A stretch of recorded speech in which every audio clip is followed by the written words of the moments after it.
Bienvenidos a Kaiser Report. Soy Max Kaiser. Gracias al amigo de Liverpool que ha pintado mi cara en este grafiti que pueden ver en sus pantallas. Me gustaría pedirle a la gente de todo el mundo que pinte mi cara en grafiti en su ciudad. Gracias, Liverpool. Debe de haber ya 5 o 6 grandes ciudades en el mundo con mi cara en un gran grafiti. Bien. Hablemos de los liliputienses que consideraban que el fraude es un delito más grave que el robo. Y es que vigilando y tomando precauciones, uno puede proteger su casa frente a los robos. Sin embargo, en lugares donde se permite el fraude y no existe una ley que lo castigue, el operador honesto siempre sale mal parado y el villano se aprovecha. No tienen más que fijarse en Estados Unidos o en el Reino Unido para darse cuenta de que los liliputienses tienen razón. Los villanos siempre se acaban aprovechando. Tengo conmigo a la mayor encantadora de villanos, Stacey Herbert. Bueno, sinceramente creo que hay muchos villanos que controlan el mundo, especialmente en el Reino Unido y Estados Unidos. Sin embargo, el más villano de todos no es otro que Jamie Dimon de JP Morgan.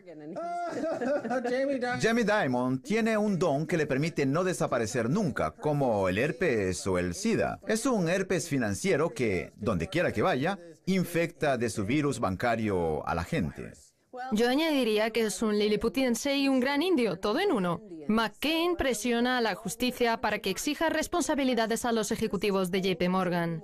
Como sabemos, el pasado 26 de septiembre, Jamie Dimon se reunió personalmente con Eric Holder. Pues bien, como consecuencia de ello, el senador McCain ha enviado a Eric Holder una carta que dice así: ¿exigirá responsabilidades personalmente a algún director responsable o empleado importante de JP Morgan por todos los errores cometidos? Escribió McCain, senador por Arizona, en una carta remitida hoy al fiscal general Eric Holder.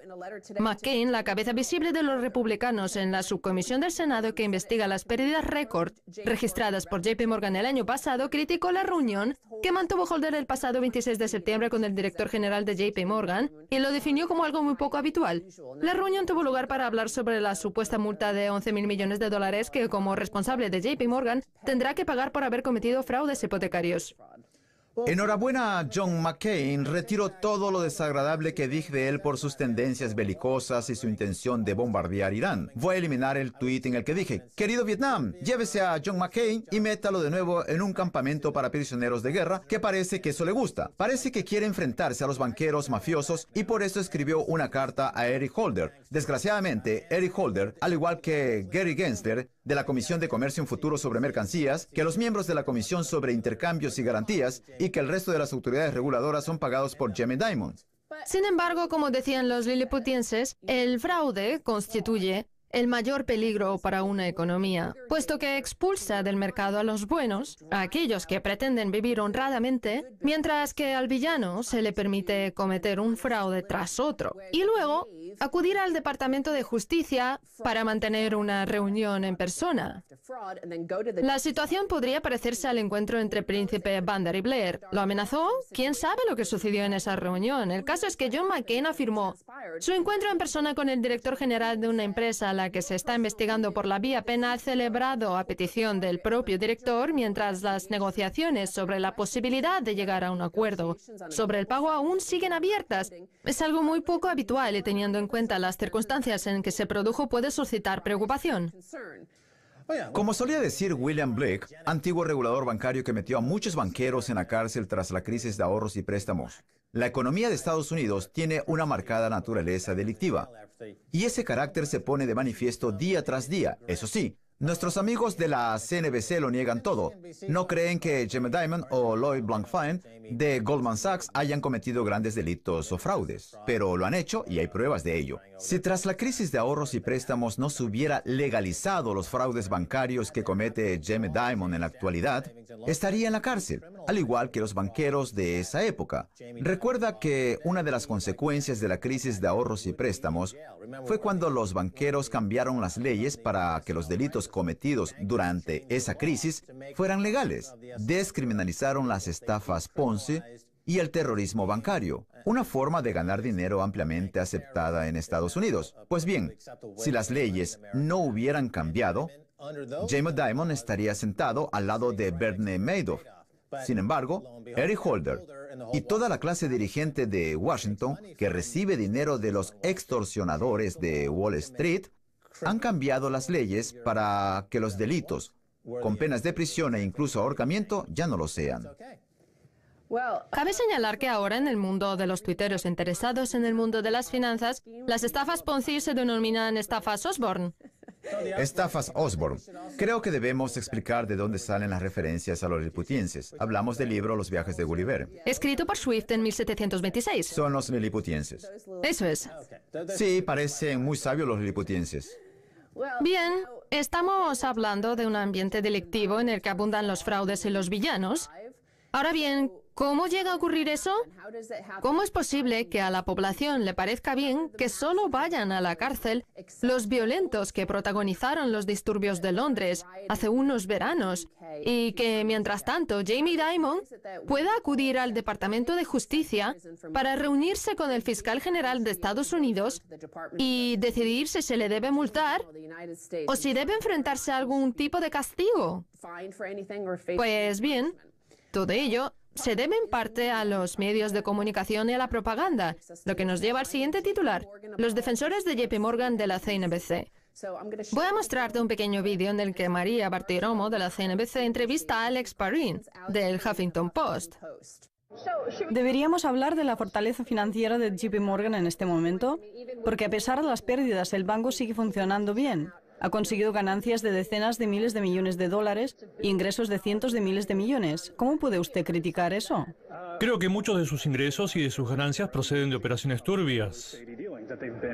Venga ya, operaciones turbias. Es la misma mentalidad de la época de las plantaciones. Resulta curioso comprobar cómo los políticos de Estados Unidos están rompiendo las barreras raciales. Jamie Dimon, que viene de la gran casa, va a visitar a Eric Holder, que está trabajando sobre el terreno, y la lecciona sobre su propiedad, sobre la plantación, para que Holder pueda encontrar su lugar en ella. Lo mismo le ocurre a Barack Obama. Y María Bartiromo es como una bella mujer del sur profundo estadounidense. Atlanta se quema. ¿Qué hago? Volviendo al asunto de Jamie Dimon y JP Morgan, María Bartiromo le preguntó a Alex Parin qué habían hecho mal y qué delitos habían cometido, y le instó a que mencionara 3. Pues bien, yo misma lo haré. En primer lugar, lo que sucedió en el condado de Jefferson, en Alabama, donde los banqueros de JP Morgan sobornaron a los oficiales del condado. Ahora bien, los únicos en ir a la cárcel fueron los que aceptaron los sobornos, no los banqueros de JP Morgan, que se limitaron a pagar una multa por las permutas fraudulentas del incumplimiento crediticio. ¿Es el 2? No, es el 1. Sigue siendo el 1. El número 2 es la manipulación de los mercados energéticos en California y el número 3 la manipulación del LIBOR. Y es que Fannie Mae y Freddie Mac, las agencias respaldadas por el gobierno, han demandado a JP Morgan, el banco de Jamie Dimon, por manipular las tasas de interés globales en un mercado que mueve más de 300 billones de dólares. Y a esos 3 hay que añadirles el caso de la AIG, el de Madoff, en el que JP Morgan y Jamie Dimon estaban metidos hasta la coronilla. La violación de los requisitos de capital mínimo, que incumplen las 24 horas del día, 7 días a la semana, etc. La lista es interminable. Tienen un historial delictivo peor que el de Tony Soprano. Pero Jamie Dimon es blanco, y eso en Estados Unidos implica que tiene razón. Sin embargo, Eric Holder es claramente negro y a él tampoco se le castiga por los delitos cometidos. No creo que se trate de un problema racial. Pero le dieron una lección. Sí. Porque se estaba pasando de la línea que debe observar. Así que tuvieron que enviar a Jamie Dimon, el gran padre blanco de Wall Street, para decirle a Eric Holder: ocupe su sitio. Eso es lo que está ocurriendo. Estamos utilizando muchas metáforas en el programa de hoy. Tú empezaste hablando de los liliputienses. ¿A quién se le ha ocurrido poner a los liliputienses en el teleprompter? No lo sé, pero el caso es que están. Ya ven, Max se limita a leer el teleprompter y yo soy quien escribe. Nadie duda de ello. Bien, la otra cuestión de la que hablaban son los beneficios, que han dilapidado por completo. Felix Salmon, de Reuters, escribe: además, los bancos no deberían tener beneficios desmesurados, solo son intermediarios, y en una economía eficaz la competencia debería acabar rápidamente con sus beneficios. El hecho de que las ganancias de los bancos sean elevadas constituye un indicio de que el banco en cuestión está extrayendo beneficios de la economía en lugar de ayudarla a crecer. Como dijiste al principio del programa, los liliputienses pensaban que el fraude era un delito grave porque permite que los villanos se reproduzcan. Pues bien, aquí tenemos un claro ejemplo de cómo aumentan los beneficios del sector bancario, porque a los villanos se les permite robar, engañar, absorber y cometer fraudes una y otra vez.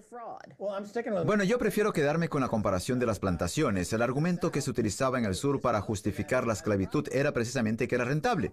Pues bien, Jamie Dimon dice en relación con los fraudes que comete cada día son rentables y por lo tanto es honesto cometerlos.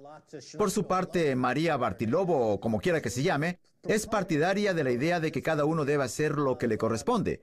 Jamie Dimon es un aristócrata que sabe qué es lo mejor para Estados Unidos y para el resto del mundo. Concédanle el beneficio de la duda, está por encima de la ley, y si no les gusta, vayan a recoger algodón.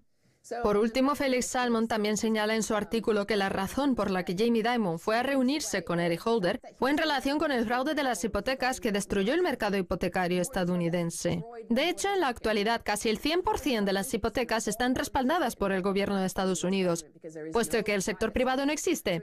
Como consecuencia de las mentiras de JP Morgan sobre sus hipotecas, el país sufrió unos daños mucho más graves que los que se habrían producido si el precio de las acciones hubiera bajado. Y dado que JP Morgan se mete en problemas con las autoridades una y otra vez, la opinión pública tiene todo el derecho a exigir responsabilidades a las personas al frente del banco. Tras la crisis del 2008, cuando los beneficios de los bancos se vieron dilapidados por completo por el nivel excesivo de apalancamiento y de las apuestas equivocadas, surgió la idea de que para restaurar la honestidad de la economía y que los bancos volvieran a ganar dinero, se les tenía que rescatar por billones y billones de dólares para restaurar el fundamentalismo de los mercados, en virtud de lo cual los beneficios priman sobre las personas. La misma filosofía reza en aquellos que se colocan una bomba en el cuerpo, acuden a una cafetería y la hacen estallar. Jamie Dimon hace lo mismo con la deuda. Es un banquero suicida. Y María Bartiromo justifica el fundamentalismo y el terrorismo de los mercados. Gracias, María, lo está haciendo perfecto. Muy bien, Stacy. Gracias por estar en Kaiser Report. Gracias, Max. No se pierdan la segunda parte.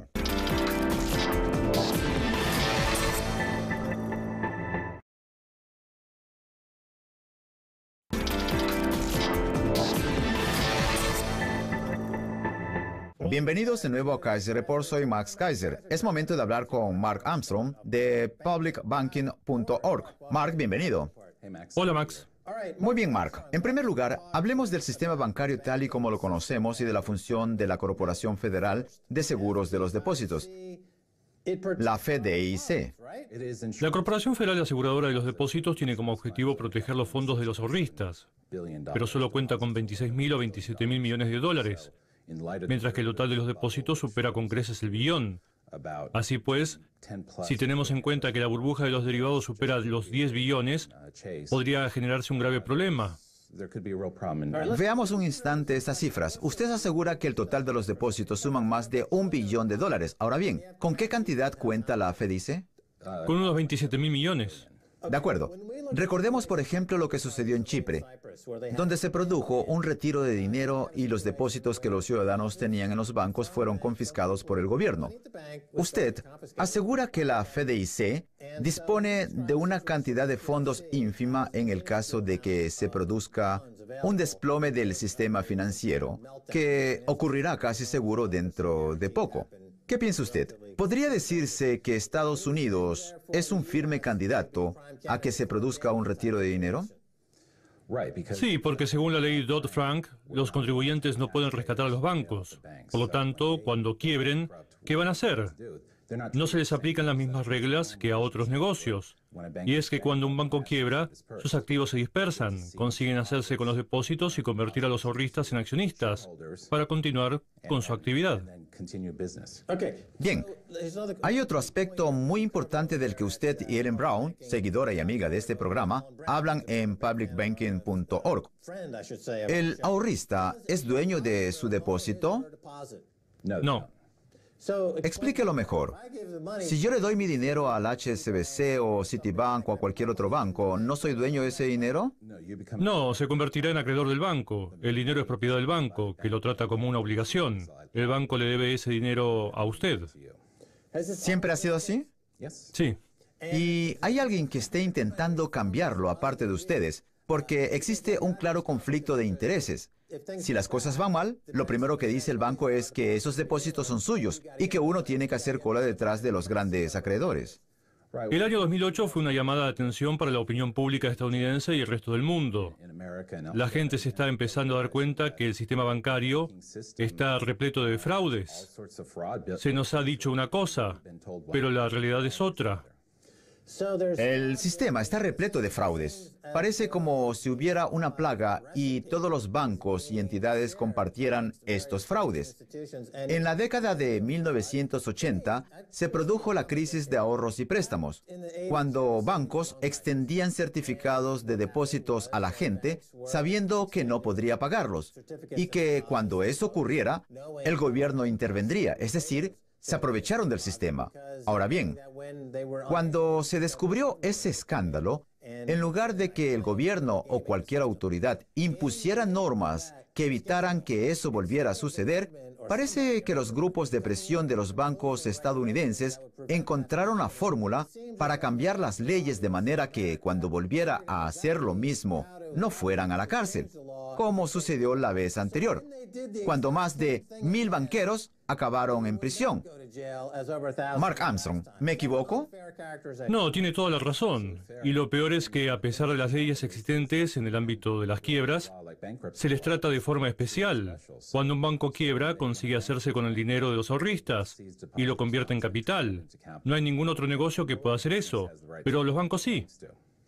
Bien, hablemos de los 700 billones que mueve el mercado de derivados, una cantidad asombrosa. En caso de que el banco quiebre, ¿quién tiene prioridad, el ahorrista o el que maneja los derivados? Sí, el que maneja los derivados.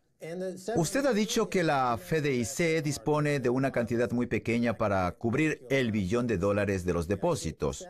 Pues bien, la cifra de 700 billones que mueve el mercado de derivados va también en contra de la economía global, cuyo PBI se sitúa en cerca de los 60 billones. Sería injusto decir que cuando Hank Paulson comparece ante el Congreso para pedir $1 billón para el programa TARP, está extorsionándonos y amenaza con provocar el hundimiento del sistema a través de los derivados si no le conceden el dinero. ¿Sería injusto afirmar eso? No, en absoluto. Hablemos de lo que hace su grupo. Les recuerdo que estamos hablando con Mark Armstrong de publicbanking.org. Bien, Mark, ¿cómo podría un banco público abordar el problema con este modelo? La premisa del Instituto de la Banca Pública, del que formó parte y que fundó Ellen Brown, junto con una docena de personas, es que todas las finanzas públicas han sido absorbidas por entidades privadas. Así pues, en Estados Unidos ya no hay verdaderas finanzas públicas. En casi todos los estados, el dinero público y el que procede de los impuestos se deposita en bancos privados, lo que genera una cierta dependencia de las autoridades públicas hacia el sector privado. El concepto de la banca pública consiste en depositar el dinero de los ahorristas, que supera el $1 billón, en bancos públicos controlados por el Estado, que luego pueden utilizar su capacidad de crear crédito para financiar la construcción de puentes, escuelas y otras infraestructuras necesarias.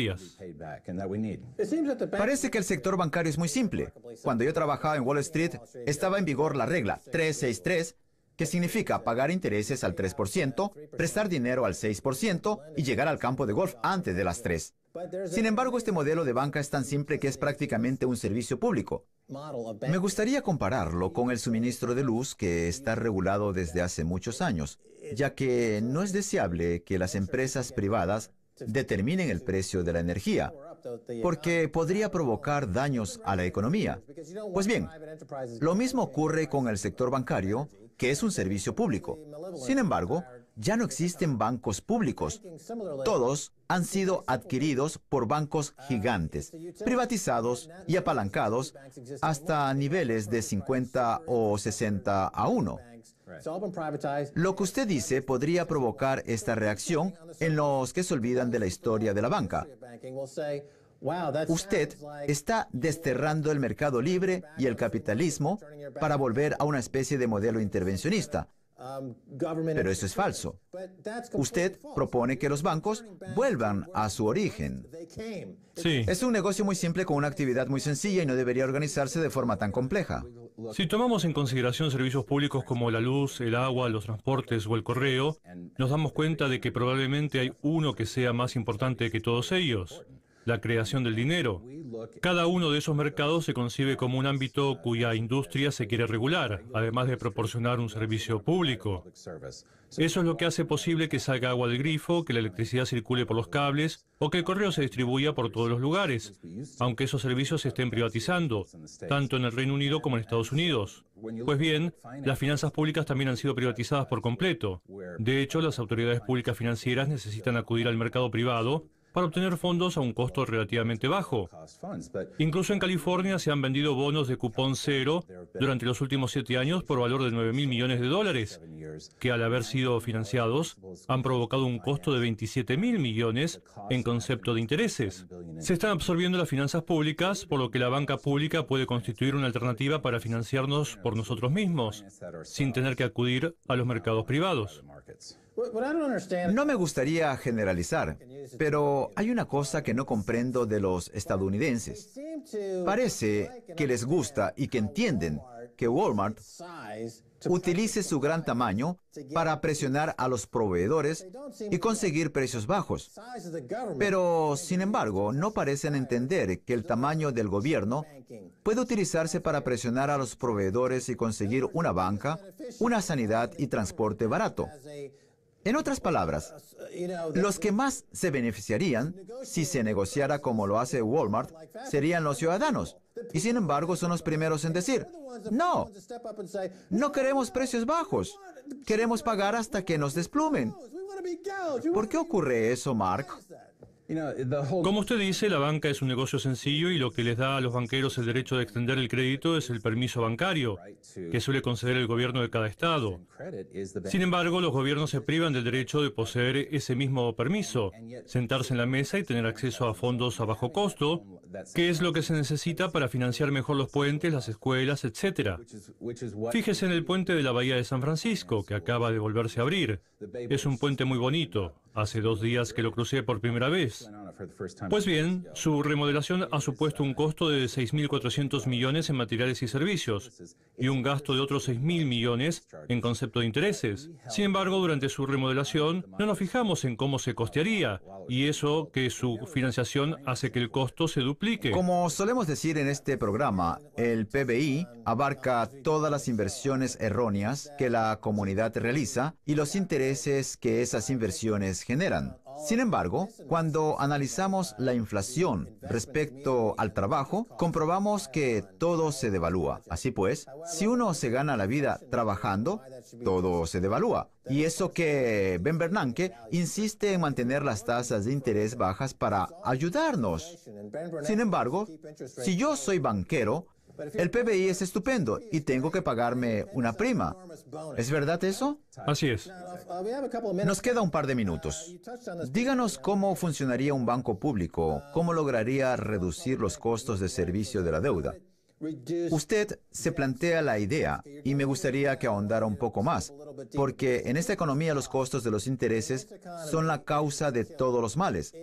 De forma que si las tasas de interés volvieran a situarse en un nivel normal del 5%, que constituye el interés habitual del bono a 10 años desde que acabó la guerra, en lugar del 0,5% actual, el costo de los intereses aumentaría un 500% o incluso más.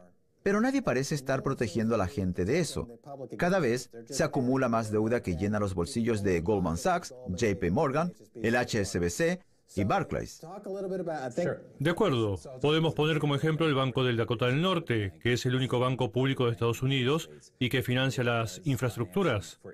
De hecho, ha dedicado $50 millones a financiar la construcción de un trasvase hidráulico en el oeste de Dakota del Norte. Ahora bien, veamos cómo funciona. Los consumidores de agua son los que pagan los intereses. Sin embargo, no importa cuál es el interés, porque todos esos intereses son abonados al banco, que es propiedad de los ciudadanos, por lo que ese dinero adquiere la consideración de ganancias para los presupuestos generales, lo que permite a su vez bajar los impuestos u ofrecer mejores servicios. Al final se acaba creando un círculo cerrado en el que no importa cuáles son los intereses, puesto que si la gente paga los intereses, pero luego se le devuelven en forma de beneficios. Esa es la mayor proposición del valor que ofrece un banco público. Los intereses son devueltos a la misma economía que los pagó. ¿Qué ocurrió con el Banco de Dakota del Norte durante la crisis financiera? En el 2008 las ganancias sobre el patrimonio alcanzaron el 25%. El banco no se vino abajo, sino todo lo contrario. Así es, y las ganancias sobre los activos se situaron en el 2%. Le fue muy bien. Lo interesante de los bancos públicos es que van al revés de los ciclos. Parte de nuestro material procede de América Latina, donde hay un gran número de bancos públicos. Pues bien, uno de los estudios llevados a cabo recientemente revela que los bancos crecieron durante la recesión, al igual que el Banco de Dakota del Norte. Por lo tanto, están haciendo lo que cabe esperar de una economía sana y equilibrada. Cuando un área se viene abajo, otra la compensa. Exacto. Lo que ocurre ahora es que todos los bancos operan exactamente con los mismos productos al mismo tiempo y con el mismo apalancamiento. Y cuando uno salta por los aires, todos van detrás. Así es, se produce una quiebra de todo el sistema, pero los bancos públicos están cubiertos frente a eso. Estupendo, Mark Armstrong. Nos quedamos sin tiempo. Muchas gracias por estar en Kaiser Report. Gracias. Es todo por hoy en Kaiser Report. Soy Max Kaiser junto a Stacey Herbert. Quiero agradecer a nuestro invitado Mark Armstrong de publicbanking.org. Contáctenos y envíenos un tweet a Kaiser Report. Hasta la próxima. Adiós. Compartieran estos fraudes. En la década de 1980 se produjo la crisis de ahorros y préstamos, cuando bancos extendían certificados de depósitos a la gente sabiendo que no podría pagarlos y que cuando eso ocurriera, el gobierno intervendría, es decir, se aprovecharon del sistema.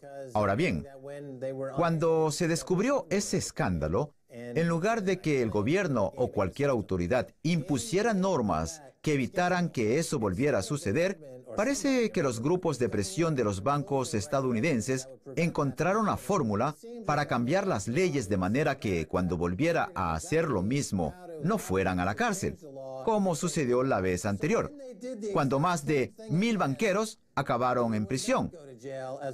Mark Armstrong, ¿me equivoco? No, tiene toda la razón. Y lo peor es que, a pesar de las leyes existentes en el ámbito de las quiebras, se les trata de forma especial. Cuando un banco quiebra, consigue hacerse con el dinero de los ahorristas y lo convierte en capital. No hay ningún otro negocio que pueda hacer eso, pero los bancos sí.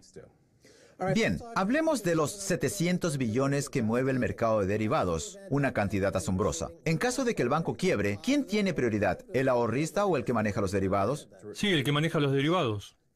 Usted ha dicho que la FDIC dispone de una cantidad muy pequeña para cubrir el $1 billón de los depósitos. Pues bien, la cifra de 700 billones que mueve el mercado de derivados va también en contra de la economía global, cuyo PBI se sitúa en cerca de los 60 billones. Sería injusto decir que cuando Hank Paulson comparece ante el Congreso para pedir $1 billón para el programa TARP, está extorsionándonos y amenaza con provocar el hundimiento del sistema a través de los derivados si no le conceden el dinero. ¿Sería injusto afirmar eso? No, en absoluto. Hablemos de lo que hace su grupo. Les recuerdo que estamos hablando con Mark Armstrong de publicbanking.org. Bien, Mark, ¿cómo podría un banco público abordar el problema con este modelo? La premisa del Instituto de la Banca Pública, del que formó parte y que fundó Ellen Brown, junto con una docena de personas, es que todas las finanzas públicas han sido absorbidas por entidades privadas. Así pues, en Estados Unidos ya no hay verdaderas finanzas públicas. En casi todos los estados, el dinero público y el que procede de los impuestos se deposita en bancos privados, lo que genera una cierta dependencia de las autoridades públicas hacia el sector privado.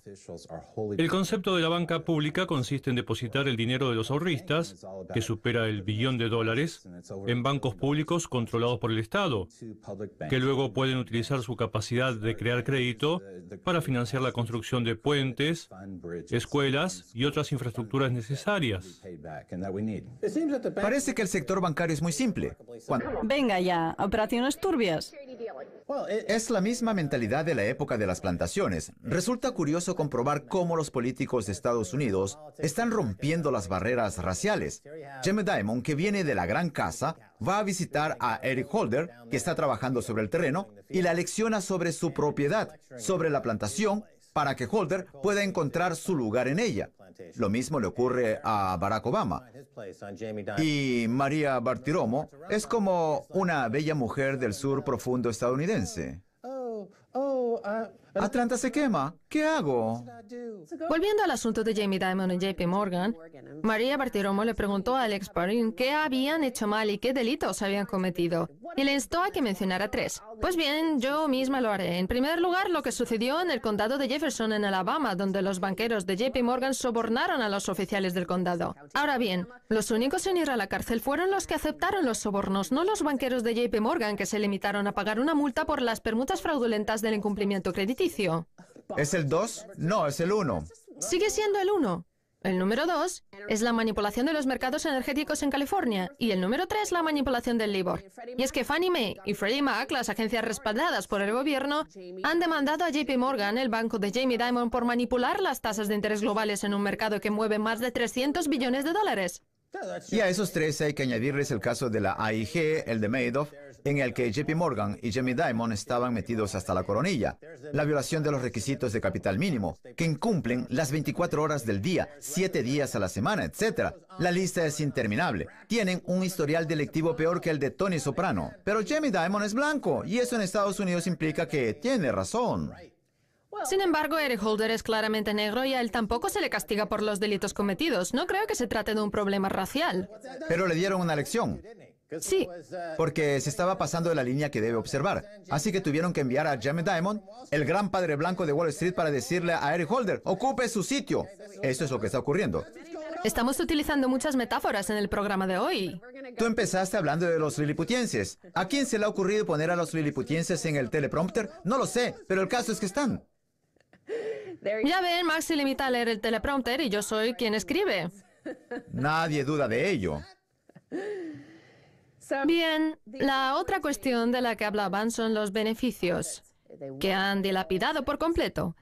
Felix Salmon, de Reuters, escribe: además, los bancos no deberían tener beneficios desmesurados, solo son intermediarios, y en una economía eficaz la competencia debería acabar rápidamente con sus beneficios. El hecho de que las ganancias de los bancos sean elevadas constituye un indicio de que el banco en cuestión está extrayendo beneficios de la economía en lugar de ayudarla a crecer. Como dijiste al principio del programa, los liliputienses pensanse. De hecho, en la actualidad, casi el 100% de las hipotecas están respaldadas por el gobierno de Estados Unidos, puesto que el sector privado no existe. Como consecuencia de las mentiras de JP Morgan sobre sus hipotecas, el país sufrió unos daños mucho más graves que los que se habrían producido si el precio de las acciones hubiera bajado. Y dado que JP Morgan se mete en problemas con las autoridades una y otra vez, la opinión pública tiene todo el derecho a exigir responsabilidades a las personas al frente del banco. Tras la crisis del 2008, cuando los beneficios de los bancos se vieron dilapidados por completo por el nivel excesivo de apalancamiento y de las apuestas equivocadas, surgió la idea de que para restaurar la honestidad de la economía y que los bancos volvieran a ganar dinero, se les tenía que rescatar por billones y billones de dólares para restaurar el fundamentalismo de los mercados, en virtud de lo cual los beneficios priman sobre las personas. La misma filosofía reza en aquellos que se colocan una bomba en el cuerpo, acuden a una cafetería y la hacen estallar. Jamie Dimon hace lo mismo con la deuda. Es un banquero suicida. Y María Bartiromo justifica el fundamentalismo y el terrorismo de los mercados. Gracias, María, lo está haciendo perfecto. Muy bien, Stacy. Gracias por estar en Kaiser Report. Gracias, Max. No se pierdan la segunda parte.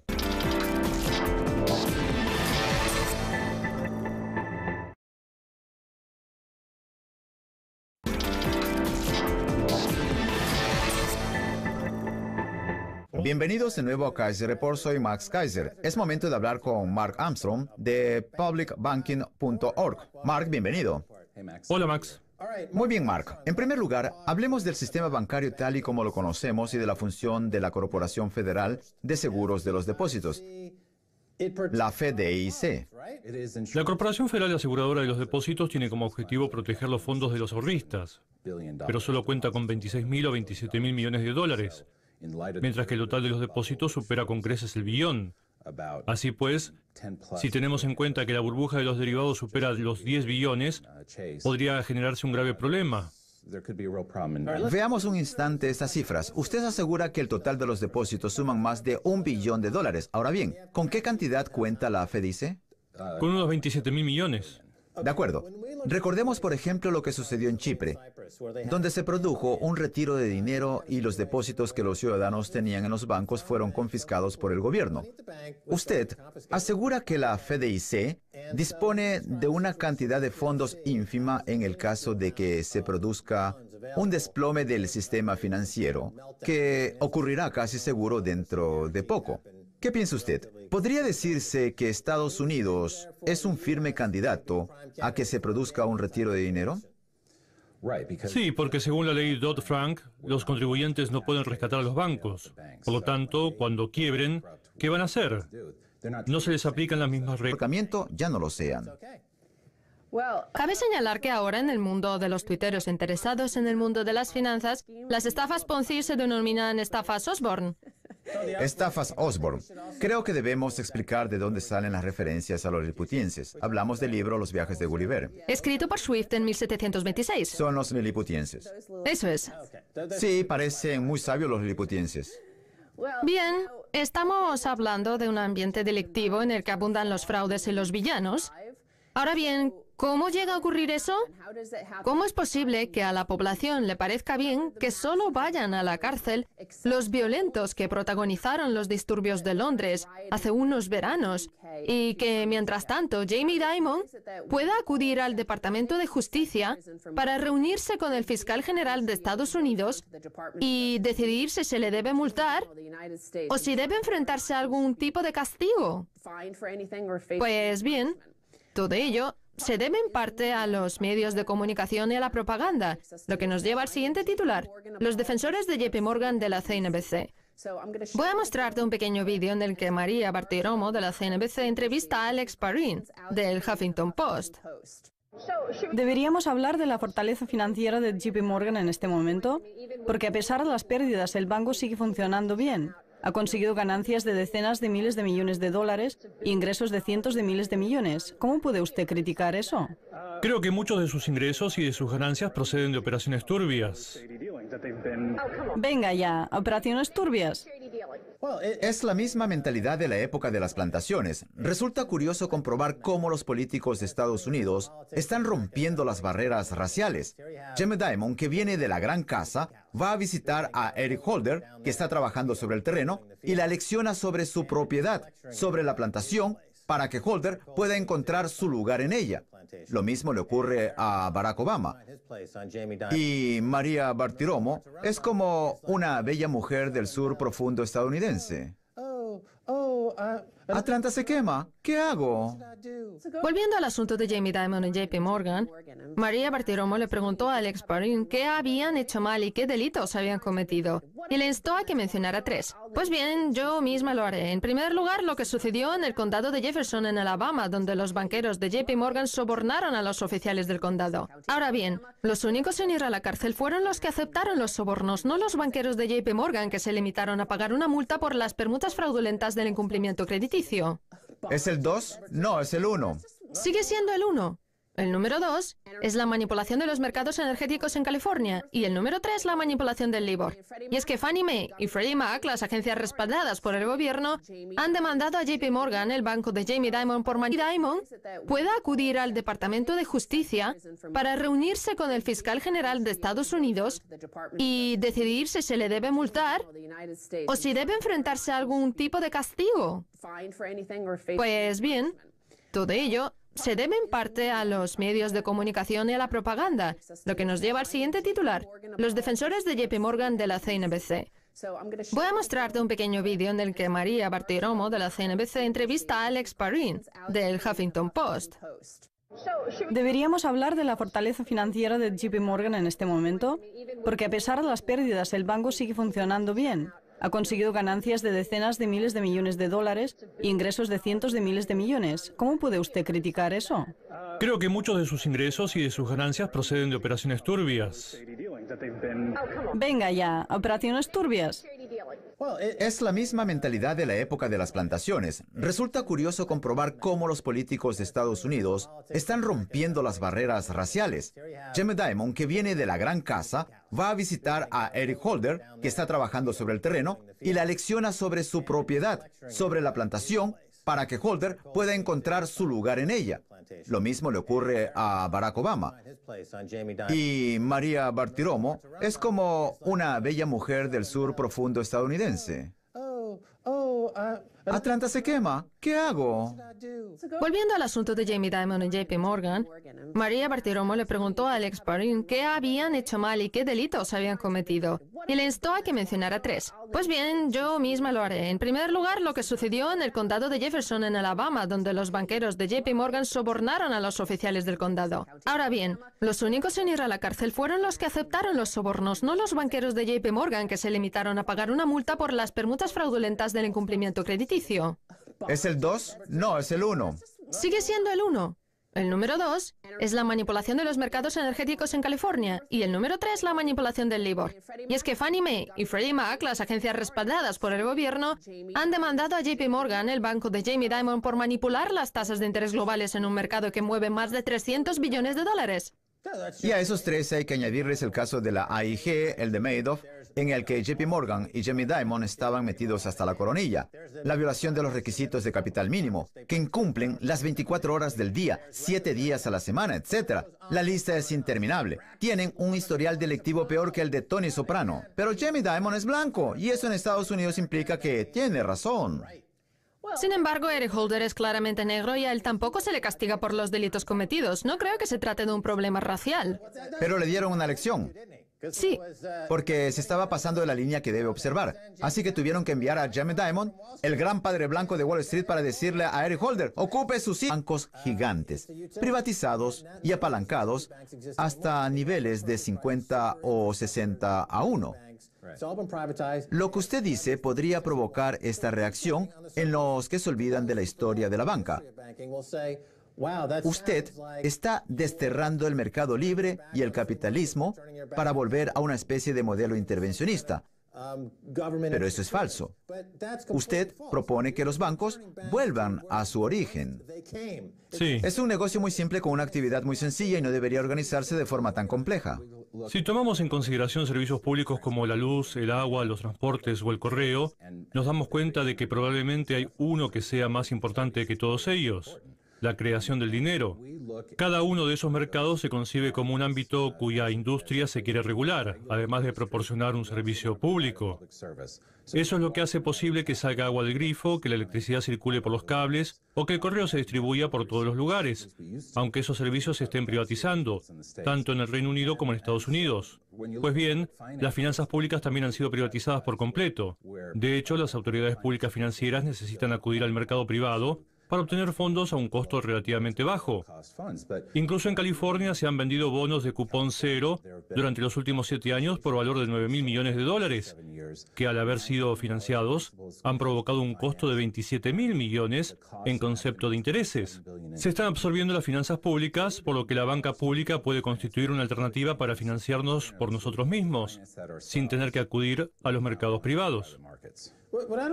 No me gustaría generalizar, pero hay una cosa que no comprendo de los estadounidenses. Parece que les gusta y que entienden que Walmart utilice su gran tamaño para presionar a los proveedores y conseguir precios bajos. Pero, sin embargo, no parecen entender que el tamaño del gobierno puede utilizarse para presionar a los proveedores y conseguir una banca, una sanidad y transporte barato. En otras palabras, los que más se beneficiarían si se negociara como lo hace Walmart serían los ciudadanos. Y sin embargo son los primeros en decir, no queremos precios bajos, queremos pagar hasta que nos desplumen. ¿Por qué ocurre eso, Mark? Como usted dice, la banca es un negocio sencillo y lo que les da a los banqueros el derecho de extender el crédito es el permiso bancario, que suele conceder el gobierno de cada estado. Sin embargo, los gobiernos se privan del derecho de poseer ese mismo permiso, sentarse en la mesa y tener acceso a fondos a bajo costo, que es lo que se necesita para financiar mejor los puentes, las escuelas, etc. Fíjese en el puente de la Bahía de San Francisco, que acaba de volverse a abrir. Es un puente muy bonito. Hace 2 días que lo crucé por primera vez. Pues bien,